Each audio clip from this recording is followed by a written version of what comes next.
السلام علیکم دوستو، مرجنگ ایشیا کپ میں انڈیا کے خلاف میچ سے پہلے پاکستان ٹیم نے اپنی طوفانی پرفارمنس سے اپنی مخالف ٹیم کو اناؤنس کر دیا ہے۔ جی ہاں دوستو، قاسم اکرم ہو یا پھر پاکستان ٹیم کے بیٹرز ہوں، سب نے تباہی مچا دی۔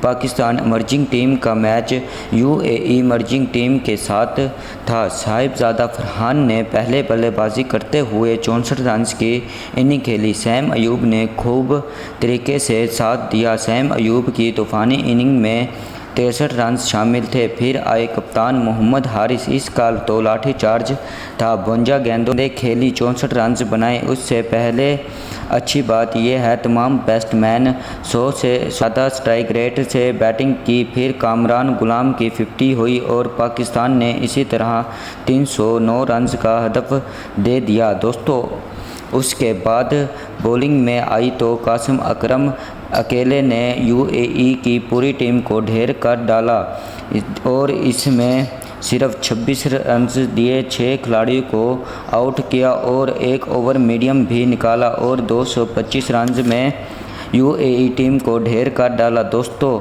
پاکستان نے مرجنگ ایشیا کپ میں 184 رن سے بہت بڑی بہتری حاصل کی۔ یاد رہے اب پاکستان میچ 19 تاریخ کو انڈیا کے خلاف کھیلے گا، جس کی اپڈیٹ آپ کو شیئر کرتے رہیں گے۔ دوستو ایسی ویڈیو دیکھنے کے لیے ہمارے چینل کو سبسکرائب کریں، بیل آئیکن کے بٹن کو پریس کریں اور لائک شیئر ضرور کریں۔